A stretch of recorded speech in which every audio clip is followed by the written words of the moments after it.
C'était un dimanche après-midi et on se baladait avec des potes dans un parc. On avait un débat assez mouvementé sur, en fait, l'échelle de valeur. Imagine, tu as toutes tes stats qui sont maxées dans absolument tous les domaines de ta vie. Genre, tu es vraiment au max dans tous les domaines de ta vie, sauf une stat majeure, donc que ce soit euh, la beauté physique, l'intellect, la force, qui est complètement à zéro. C'est-à-dire zéro zéro. Tu es nul. Par exemple, tu es beau gosse, tu as tout pour toi, t'es intelligent, t'es vraiment parfait, sauf que tu fais 1,40 m. C'est quoi la stat que tu choisis qui est quand même un peu majeure, parce qu'il faut pas que ce soit une stat de merde quand même, parce que sinon tout le monde dit ouais bah j'ai mon petit doigt qui est cassé et je peux pas l'utiliser, mais tout le reste de ma vie est parfaite. Ça fonctionne pas, tu vois. Faut que ce soit une stat majeure. Et je choisis de la sacrifier. Le débat était mouvementé comme je t'ai dit, mais le take qui m'a le plus marqué et que je retiens jusqu'à aujourd'hui, c'est celui d'un pote qui me dit que globalement ce qu'il aurait choisi, ça serait de sacrifier son intelligence. Parce que être intelligent, ça te sert pas à être plus heureux. Et au contraire, la plupart des mecs qui sont intelligents, en général, ils sont moins heureux que la moyenne. Parce que tu vois plus profondément les choses et ton intellect te fait souffrir. Au départ, j'étais un peu énervé et ça allait trop à l'encontre de mes positions pour que je puisse vraiment débattre. Mais au fur et à mesure, genre, j'ai réfléchi à son take, j'ai remis de l'ordre dans tout ce que je pensais et j'en suis arrivé à une réflexion que je voulais te partager aujourd'hui dans la pièce d'en face. Je te souhaite du coup la bienvenue dans cette pièce d'en face pour ce 7e épisode de 77H. La pièce d'en face, si t'es nouveau sur ce podcast, c'est un podcast journal de bord où je dis mes pensées. Je parle de philosophie mais aussi de productivité, de dev perso. C'est un petit peu large. Globalement, c'est un truc qui va me servir pour moi dans le futur. Dans, je sais pas, 4-5 mois, même dans un an. Je reviendrai sur ce podcast, j'écouterai l'épisode du moment duquel je veux me souvenir et je verrai, OK, à ce moment-là, je pensais comme ça, à ce moment-là, il se passait ça dans ma vie, donc ça correspond un peu à un journal de bord de ma vie. J'ai un peu la flemme de me présenter, donc si jamais c'est la première fois que tu écoutes un de ces podcasts, que tu me découvres sur YouTube, parce que oui, c'est la première format en mode vidéo que je fais, tu vois? Genre si tu es sur Spotify, là, tu peux cliquer sur voir la vidéo et me voir en vidéo et c'est incroyable et en vrai, je pense qu'il y aura personne qui va regarder comme d'hab. Il y a juste deux trois personnes qui regardent mes podcasts et c'est des potes. Donc globalement, 1er format vidéo, un peu compliqué à faire parce que ça me perturbe vachement en termes de concentration de voir que, bah, je parle et qu'en même temps j'ai mon retour caméra. C'est super perturbant, genre, bizarre à faire un peu. Mais bon, je pense que je peux plus connecter. Le fait d'avoir le eye contact, le fait d'avoir, le body language et cetera, ça aide à mieux me faire comprendre et à peut-être mieux transmettre les idées donc je pense que c'est un format qui est intéressant. Et globalement, si tu veux regarder ou écouter plutôt d'autres podcasts, je t'invite à regarder dans la description, il y aura normalement le lien, Spotify. Parce que globalement sur cette chaîne, il y a quoi? Il y a genre deux trois vidéos qui puent la merde un peu, hem, où je parle comme ça et j'y yappe pendant 10-15 minutes. Là, c'est vraiment des formats plus posés où j'ai le temps un peu de réfléchir, de détailler un peu des concepts de self improvement, de productivité, de philosophie, un peu à, l'interface entre tous les domaines de ma vie parce que je pense que le système robot, productivité, time blocking et cetera, ça marche pendant un certain temps, mais il faut prendre en compte, l'aspect philosophie, émotionnel, ce qu'on pense en tant qu'humain, pour que ça perdure parce que sinon c'est selon moi voué à l'échec. En tout cas, c'est mon expérience. Donc c'est pour ça que j'aimerais allier les 2 pour créer vraiment un système qui me permette de performer, d'atteindre mes objectifs et en même temps d'être heureux. Donc bref, au menu du jour aujourd'hui, on a plusieurs sujets. Le premier sujet, je te l'ai déjà teasé en intro, c'est genre l'importance de du mental, l'importance de l'intellect dans les valeurs individuelles et en particulier dans mes valeurs individuelles et en quoi je pense que ça fait un bon démarcateur pour savoir avec qui être ami ou même, plus généralement les personnes à fréquenter. C'est un bon indicateur et en tout cas, c'est un indicateur qui est personnel. Cette partie, elle sera assez subjective. Je mettrai en relation un peu avec les takes que mon pote a eu, mais globalement, ça sera vachement personnel. Donc bon, c'est la vie. C'est un podcast en mode journal de bord, donc après si tu veux pas mon avis personnel, bah, écoute, barre-toi. Et ensuite, le deuxième sujet que j'ai noté, ça va être du coup un sujet qui est lié et qui est selon moi hyper important dans cette ère et avec, ChatGPT, c'est l'hygiène mentale, l'exercice mental. On pense trop souvent au sport pour son corps, mais pas assez pour son esprit. Et du coup, développer ce point, je pense que ça peut être intéressant. C'est une leçon que j'aurais aimé apprendre plus tôt.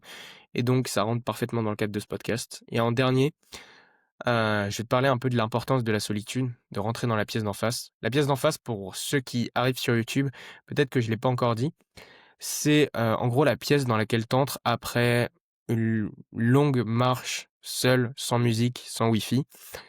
C'est la pièce dans laquelle t'entres quand t'es tout seul avec tes pensées, que tu regardes le plafond et que tu te questionnes sur le sens de la vie. C'est la pièce globalement de la lucidité, dans laquelle les idées émergent et font leur nid. Bref, c'est la pièce dans laquelle j'aimerais un peu t'emmener tous les jours, ou en tout cas au moins à chaque fois que tu écoutes ce podcast, te faire entrevoir l'intérieur de la pièce pour que tu puisses y entrer.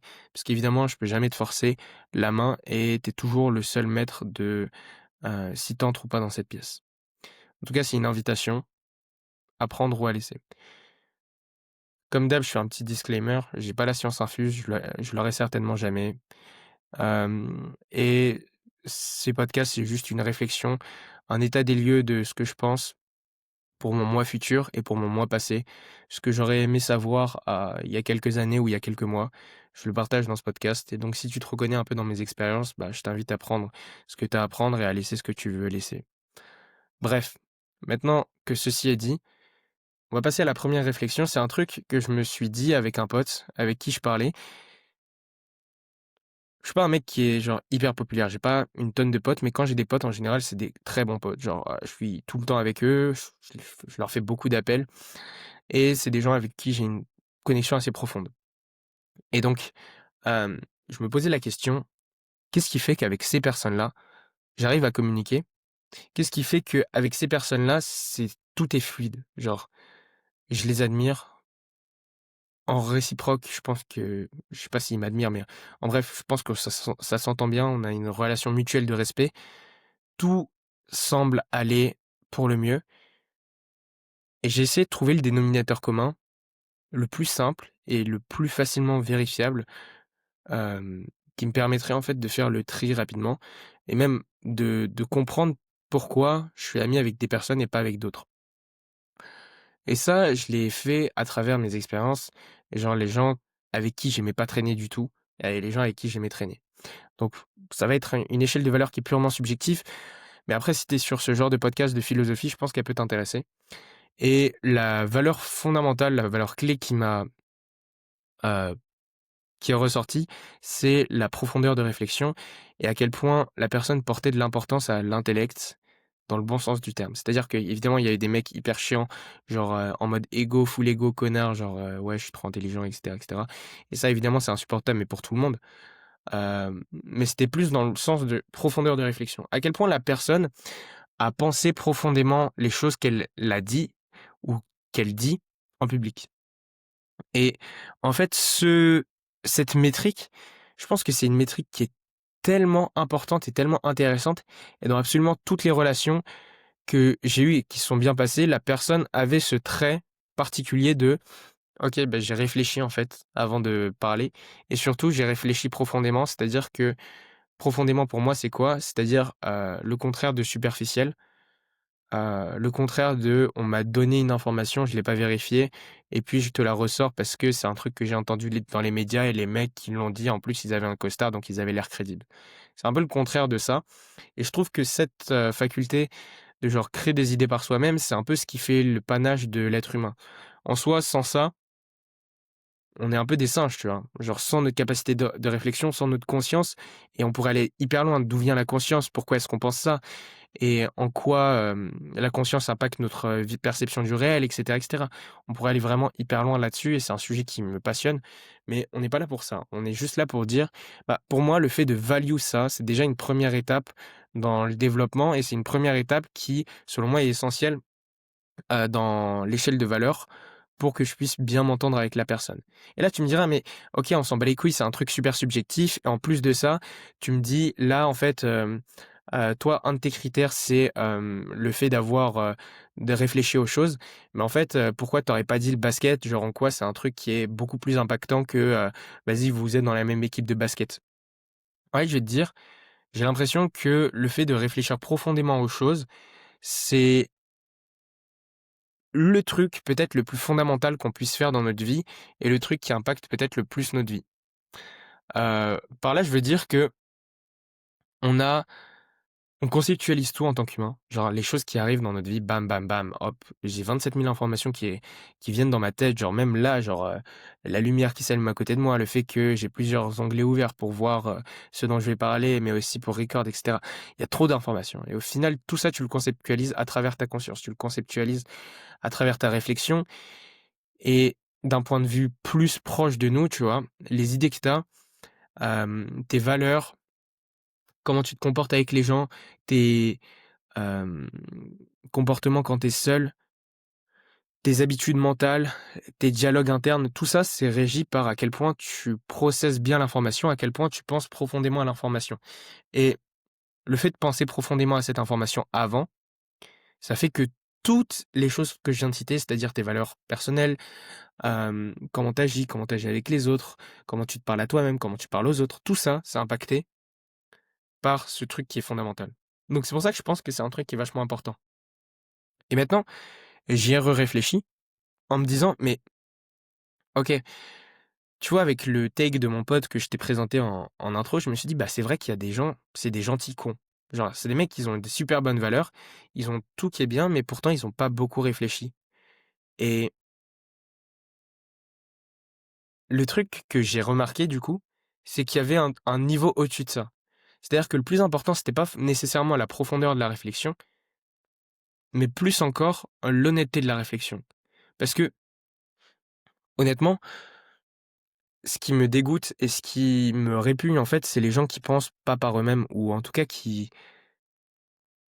utilisent, le biais de quelqu'un qui utilisent l comme éventail quelqu'un d'autre, à qui ils volent les idées sans en avoir l'essence, sans comprendre vraiment, mais juste pour paraître. Et ça, c'est un truc qui me dégoûte profondément. J'en ai déjà parlé dans un autre podcast du fait de paraître plus qu'être. En fait, c'est un des trucs qui répugne, en fait, et globalement, je pense, à l'échelle de l'humanité, c'est un truc qui, globalement, est mal perçu, le fait de paraître plutôt qu'être. Mais en revenant à notre sujet, si on veut, ça serait des sophistes ou alors des, comment dire? J'ai plus exactement le mot, mais c'est les mecs qui parlent beaucoup pour, rien dire, des cuistres, voilà, des cuistres. Donc globalement, le cuistre, moi, ça m'insupporte et ça insupporte, je pense, tout le monde et je pense qu'on peut s'accorder à dire qu'un mec qui fait semblant de connaître, bah, c'est chiant. Mais quand bien même un mec ne fait pas semblant de connaître, je pense que ce qui est valuable et ce qui est intéressant chez le gentil con et qui le rend attractif, c'est que, déjà, il a l'air heureux. C'est un truc, c'est quelque chose qu'on admire, on veut tous être heureux et donc non, nécessairement, le fait de voir un mec qui est heureux, bah, ça nous dit: «Bon, bah, j'ai envie d'être, pote avec lui parce qu'il a l'air heureux». Mais plus profondément, ce que ça nous indique sur, la hiérarchisation des relations, comme on le dit, genre c'est plutôt, il est intègre et c'est l'intégrité qui rentre en jeu dans ce cas-là. Parce que pourquoi est-ce qu'on préfère un mec gentil con qu'un intelligent hypocrite, tu vois? Qu'est-ce qui fait que le gentil con, on le préfère généralement à ce pote un peu cuistre ou même à ce pote ultra cultivé qui ne fait que étaler sa science qu'il a lue dans des articles de Figaro ou je sais pas quoi, tu vois? Genre, au final, c'est un peu bizarre parce que si vraiment ce qui motivait au plus profond de moi, mes relations et ma perception subjective des relations humaines, c'était vraiment l'intellect et toute cette partie-là, bah, honnêtement, le gentil con, il serait tout en bas. Pourtant, j'ai plein de potes, c'est des gentils cons et sans aucune offense. De toute manière, je vais pas dire leur blase parce que voilà, mais j'ai plein de potes que je connais, je les considère un peu comme des gentils cons et franchement, c'est mes gars sûrs et je les aime trop, tu vois? C'est mes cœurs, mais heu, pourquoi est-ce que je suis plus pote avec eux qui sont un peu naïfs dans leur manière d'agir, et cetera, qu'avec des mecs, je sais pas, qui traînent dans des cafés littéraires, qui sont ultra pédants, qui sont ultra chiants. Alors que, pour moi, ma métrique de base, c'était ça. C'était l'intellect et la réflexion, la profondeur de réflexion. Et justement, je l'ai déjà dit, mais le point clé, c'est l'intégrité. Finalement, le truc qui profondément nous fait respecter une personne, c'est l'intégrité. Ensuite, d'autres facteurs arrivent au-dessus, mais le truc clé qui, je pense, peut rendre une personne détestable ou une personne ultra appréciable en 2 temps, 3 mouvements, c'est littéralement l'intégrité. À quel point est-ce que tu es intègre et à quel point est-ce que tu es honnête avec toi-même? À quel point est-ce que tu es différent quand je suis là que quand je suis pas là? Hem, donc voilà, c'était un peu la leçon à laquelle je suis arrivé, j'ai abouti et je me suis dit: «Finalement, le truc fondamental dans n'importe quelle amitié pour moi, c'est vraiment l'intégrité». Voilà. Donc c'est vraiment un journal de bord, tu vois? Genre, en soi, qu'est-ce que tu vas faire de cette information? En vrai, peut-être que ça va te faire réfléchir. Est-ce que pour toi, ça rentre dans un enjeu qui est grand, d'être intelligent? Pas d'être intelligent au sens cultivé, mais de juste exercer son intelligence, c'est-à-dire de réfléchir et de se pousser mentalement. Est-ce que ça rentre dans une catégorie où, vas-y, tu t'en bats les couilles et c'est possible et c'est OK en vrai? Ou alors est-ce que c'est, quelque chose qui est mine, tu vois? Genre, en vrai, dis-moi dans les commentaires parce que ça m'intéresse. Je pense que j'ai une vision du monde qui est vachement égocentrique et globalement, les biais qu'on a en tant qu'humain, c'est de pas savoir se mettre à la place des autres et je pense que le fait qu'il y ait des gens qui participent en commentaire, ça peut m'aider à changer ces biais, même si bon, comme je le dis toujours, cette vidéo elle aura 10 vues donc il y aura peut-être, 2-3 personnes qui vont m'envoyer un DM et ce sera mes potes, tu vois? Après cette vidéo pour un peu discuter de ça. Mais globalement, s'il y a juste une personne qui peut entendre ça et que ça a pu aider, c'est déjà ça. Maintenant, on a parlé de l'intelligence, on a parlé de globalement, c'était quoi l'intérêt? Enfin, à quel point c'était fondamental pour moi l'intelligence et à propos de l'intelligence, j'aimerais parler d'une autre crise, c'est la crise de l'intelligence artificielle. Là, tu me diras: «Mais c'est quoi cette transition de con?» Laisse-moi t'expliquer. De plus en plus, je remarque que tout le monde utilise ChatGPT. Et moi, le premier, tu vois, je suis pas du tout anti-IA. Je pense que c'est un truc qui peut vraiment révolutionner le monde et changer notre manière de travailler, nous rendre plus productifs, nous rendre plus heureux globalement. Mais je trouve que il y a un vrai abus et le risque majeur de l'IA, c'est pas nécessairement celui de nous rendre dépendants d'un point de vue commercial, de nous remplacer. Le vrai risque, c'est de créer des générations de teubés en vrai. Genre, la vérité, c'est que le plus grand risque de l'IA, c'est pas qu'il remplace l'humain, mais c'est qu'il détruise l'humain, dans le sens le plus premier du terme. Avec la réflexion sur l'intelligence et ce que je viens de te dire, tu comprendras que ma position sur l'intelligence et l'utilisation de l'intellect, elle est assez claire. Genre, je pense que c'est une des plus grandes fiertés de l'humain, une des plus grandes fiertés de l'homme, de pouvoir utiliser son cerveau et bam, bam, bam, de réfléchir, de résoudre des problèmes, etc. Et donc, en fait, le plus grand risque de l'IA, c'est pas qui va révolutionner les tâches, un peu répétitives et remplacer pas mal de, hem, travailleurs de bureau, mais le vrai risque, c'est qu'il remplace les cerveaux et ça, je le vois de jour en jour. Imagine ce qui se passerait si tu donnais des fast-food, des Big Mac, des burgers, que tu arrêtais d'aller à la salle et que tu faisais subir un régime sédentaire à souhait à ton corps. Qu'est-ce qui se passerait?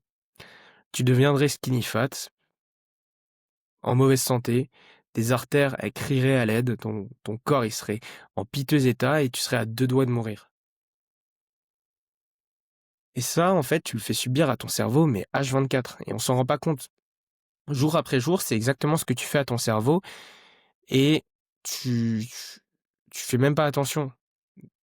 Déjà, d'un point de vue de la consommation de contenu, mais aussi d'un point de vue de l'effort cognitif que tu produis tous les jours. Tous tes tous les curseurs sont tirés vers l'abus et la dégénérescence, ce qui fait qu'au final, tu réfléchis moins vite, moins bien et globalement, tu ton cerveau, ta capacité à créer des souvenirs, ta capacité à connecter avec les gens et ce qui fait de toi un humain. Et là, tu vois, je dis ça un peu sur un ton, je sais pas, nonchalant, je sais pas comment je le dis en vrai, mais faut se rendre compte que la crise, elle est un peu grave et je veux pas faire l'alarmiste ou quoi. Comme je t'ai dit, je suis pas anti-IA, j'en utilise tous les jours, mais pour des tâches bien précises et en vrai, tu fais ce que tu veux, genre, j'ai pas la science infuse.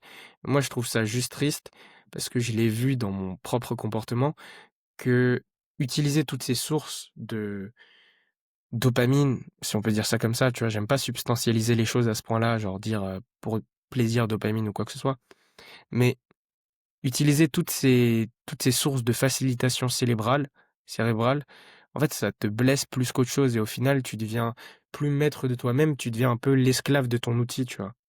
C'est un peu, le dilemme du maître et de l'esclave. À force de toujours vouloir te simplifier la vie, t'es plus capable de rien faire toi-même et c'est super triste. Je vais te raconter une histoire. Il y a une fille dans mon cours, d'anglais. Elle parle super bien anglais. Elle a un super niveau d'anglais, et globalement, tu es noté sur ça en anglais, hein. Si tu un bon niveau d'anglais, donc elle s'en sort très bien. Elle est à côté de moi et absolument tous les exercices qu'on fait, elle le met dans l'IA. Elle prend un screen, elle prend une photo du polycopier sur lequel on est en train de travailler, elle l'envoie à ChatGPT et ChatGPT le fait pour elle. Absolument tout, même les, devoirs de création, les devoirs de créativité. Ou par exemple, on doit avoir une idée pour créer un logo, pour créer une affiche, pour créer une pub en anglais. Heu, un une idée pour faire une rédaction d'un article de journal sur un sujet qui nous tient à cœur. Elle le fait tout par l'IA.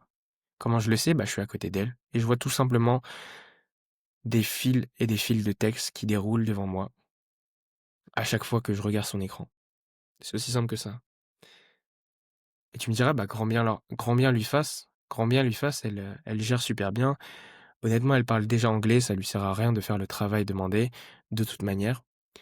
Sauf que, à chaque fois qu'on a un travail, que ce soit en maths ou même dans une autre matière où il faut répondre du tac au tac, où il faut répondre rapidement, qui demande un peu, de souplesse mentale, qui demande un peu de réflexion, heu, elle est larguée et je le remarque, tu vois? On avait un jeu où il fallait être rapide mentalement, un jeu où il fallait dire des mots de vocabulaire, ou créer des mots de vocabulaire assez rapidement et vraiment venir avec eux et honnêtement, je l'ai dit, elle est meilleure que moi en anglais. Elle a un meilleur vocabulaire. Pourtant, elle avait pas la vivacité pour, pouvoir revenir avec les mots assez rapidement et je le vois dans d'autres matières et ça m'attriste, tu vois? Ce cas-là, c'est clairement pas un cas isolé et j'en vois beaucoup dans mon école, beaucoup à la bibliothèque qui délèguent leur travail à ChatGPT. Le vrai problème avec ça, c'est que ceux qui sont blessés, c'est pas leurs résultats, non. C'est pas, hem, l'administration qui se dit: «Bon, bah, cet élève a eu les bonnes notes, mais en trichant avec ChatGPT», non. Eux, en vrai, c'est des dommages collatéraux et c'est pas si grave que ça en soi. Tricher un examen, ça s'est toujours fait et c'est un truc qui va se faire toujours. Mais c'est l'habitude mentale dans laquelle ils se placent et je vais pas mentir, j'ai fait partie de ces personnes. Je vous ai pas raconté mon histoire parce que je pense qu'elle est pas j'ai trop de biais pour pouvoir la raconter et j'ai pas un point de vue qui est vraiment objectif sur ma propre situation. Mais honnêtement, j'étais dans cette situation où je commençais à utiliser l'IA un peu, puis un peu plus, puis beaucoup, jusqu'à un moment où tout se faisait par l'IA et je réfléchissais plus et je le sentais. Je fais beaucoup de mathématiques même pour le plaisir et lorsque tu fais des mathématiques, le truc bien, c'est que ça te garde à un certain niveau d'exigence mentale. C'est-à-dire que tu fais de la merde avec ton cerveau. Vas-y, t'as fait une session de brain rot où t'as joué une nuit aux jeux vidéo et que t'as regardé plein de shorts YouTube. Tu le sens le lendemain quand t'as fait des maths, ton esprit il est moins clair. Et ça sert de test standardisé pour à quel point t'es frais mentalement. Et clairement, je le sentais avec l'IA. Plus j'utilisais l'IA pour mes devoirs, plus j'utilisais l'IA pour faire des choses que pourtant je pouvais faire, tu vois, que ce soit de la créativité ou autre, plus je me sentais mal. Mentalement, parce que j'avais moins ce contrôle mental, j'avais moins cet esprit vif et cette clarté d'esprit. mais plus encore, je me sentais moins bien parce que je créais rien. On arrive dans un autre sujet, une autre crise que l'IA va créer et est en train de créer selon moi, c'est la crise de la créativité. Parce que on parle souvent de ouais, l'IA en fait, elle est trop forte, elle peut te faire un dessin de designer en même pas 2 secondes, ou ouais, l'IA elle te fait un meilleur texte que toi, un meilleur prompt que toi. Hem, enfin, pas un meilleur prompt, un meilleur essai, un meilleur exercice que toi, mais genre en 30 secondes, alors que toi, tu as passé 3 heures dessus. OK, tu vois? Genre, je suis en mode OK. Peut-être en production, elle est meilleure. Mais déjà, l'IA, c'est pas son coût. OK, tu payes les 24 € par mois pour t'abonner à ChatGPT Premium, mais c'est pas l'unique coût. Le vrai coût, c'est le coût mental. Comme je te l'ai déjà expliqué, je vais pas m'étendre dessus.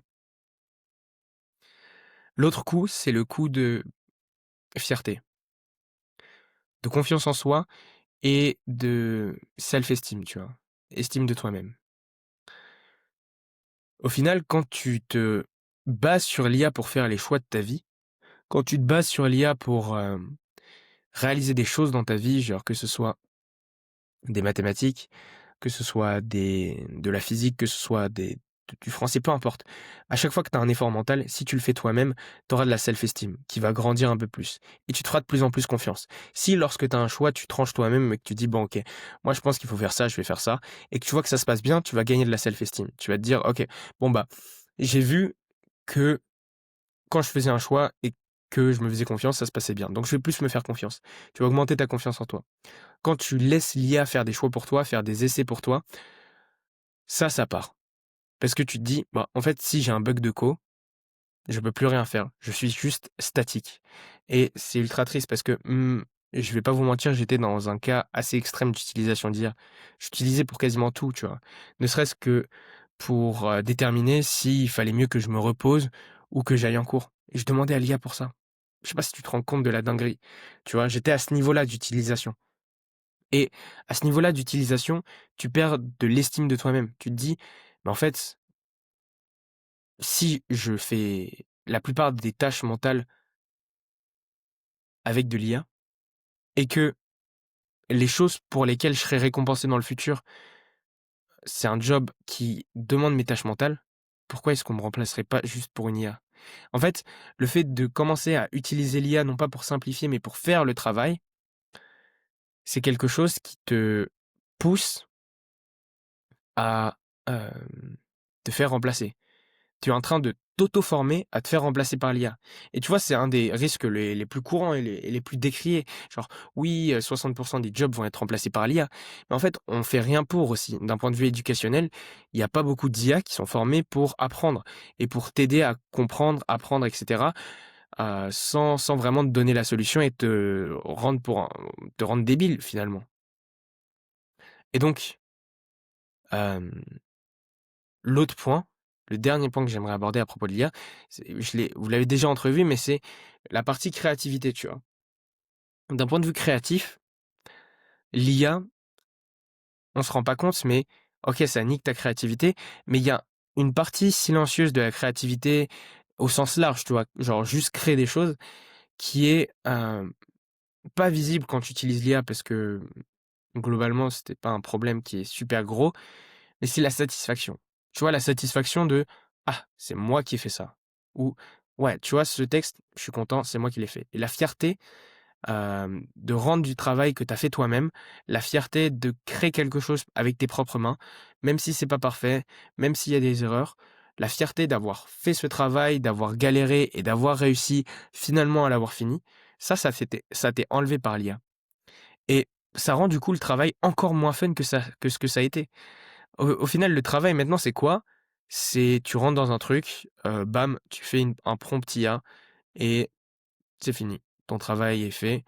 Tu pas la satisfaction de même si tu as passé 2-3 heures sur le truc, de te dire: «Bon, maintenant j'ai réussi ça, je suis content de moi, passons à autre chose, la nouvelle mission» et ça coupe ton momentum de te rendre addict au travail. Parce que ce qui te rend vraiment intéressé et addict pas au travail, c'est les récompenses que tu as. Si au final tu travailles comme un gros porc, mais que tu es le meilleur dans le domaine, en fait, tu voudrais juste encore plus travailler. Par contre, si tu travailles comme un gros porc, et que tu as aucune récompense, bah, c'est là où tu ferais un burn-out. Donc finalement, ce qui est déterminant dans à quel point tu aimes le travail, c'est pas tant les efforts que tu mets, ou alors les épreuves que tu endures, mais c'est plutôt la récompense. Genre à quel point tu mets beaucoup d'efforts pour avoir une certaine quantité de récompense. Et donc le fait d'avoir de l'IA, ça rend juste le travail chiant, pas intéressant et ça enlève cette satisfaction. Enfin bref, tout ça pour dire que c'est important de garder de l'hygiène mentale.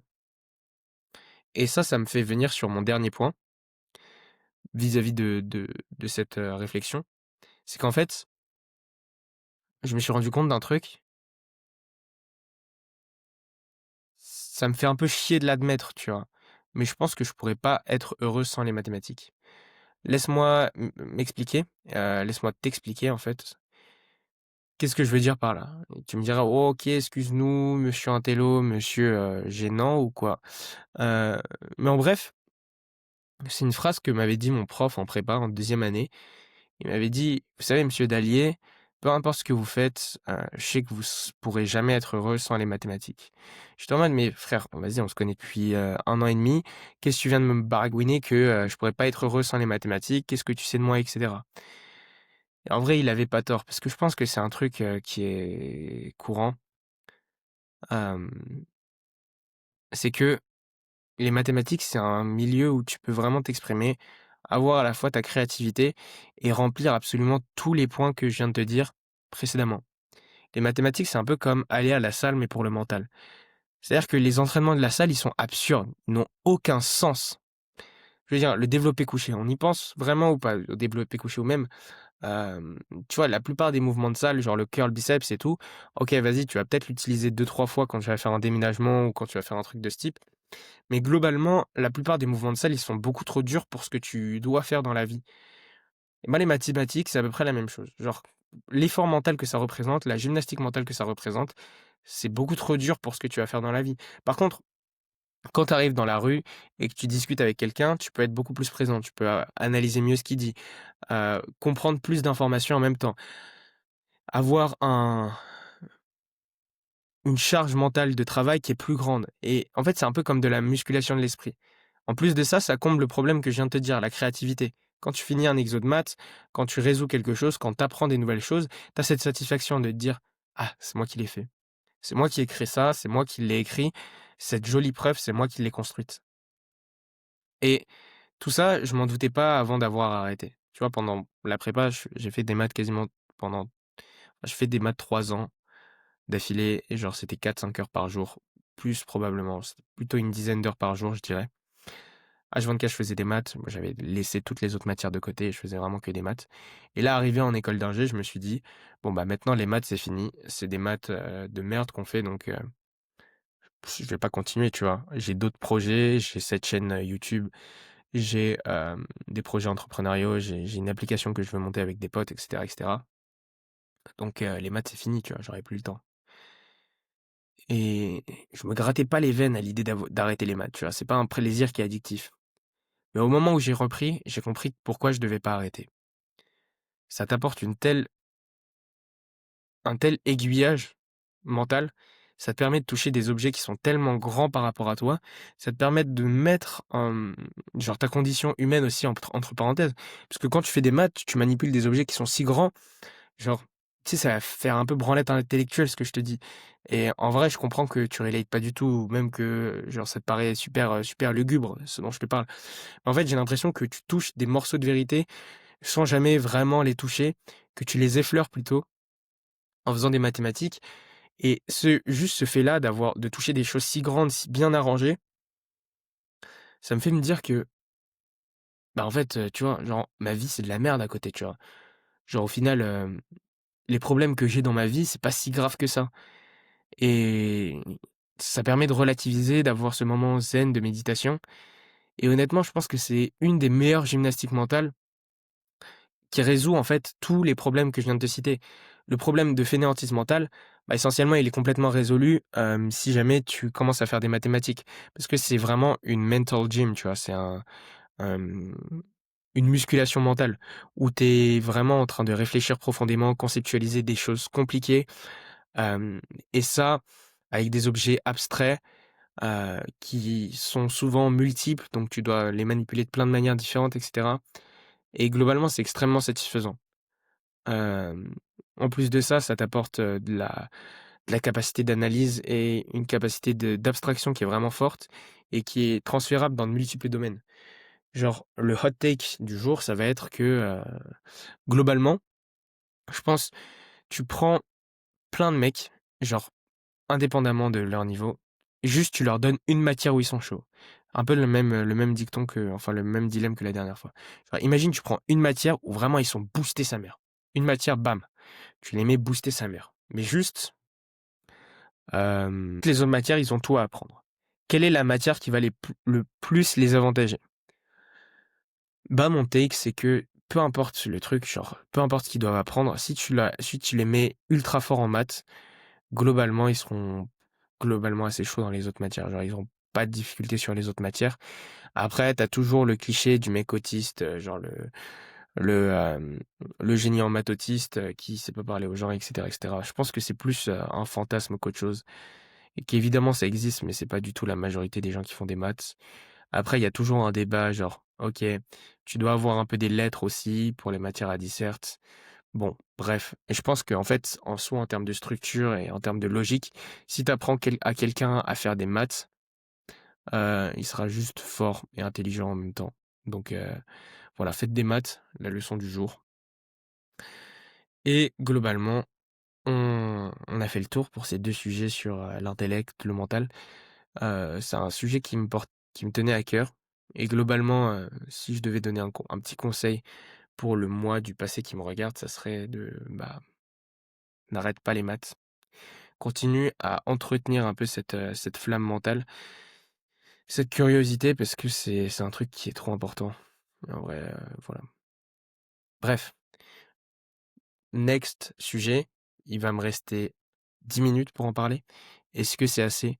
En vrai, je pense que c'est pas assez. Honnêtement, l'importance de la solitude et de l'indépendance mentale, c'est un sujet qui était tellement marquant pour moi, surtout dans ces derniers jours, ces dernières semaines, que j'aimerais vraiment en parler plus en détail. Donc je pense qu'on va se retrouver, demain pour en parler. Ça me fera le sujet de demain du coup. L'épisode là fait 37 minutes, c'est un petit épisode par rapport aux autres, mais je suis content de l'avoir fait. J'espère que je t'aurai fait réfléchir pour ce premier épisode de La pièce d'en face et on se retrouve demain.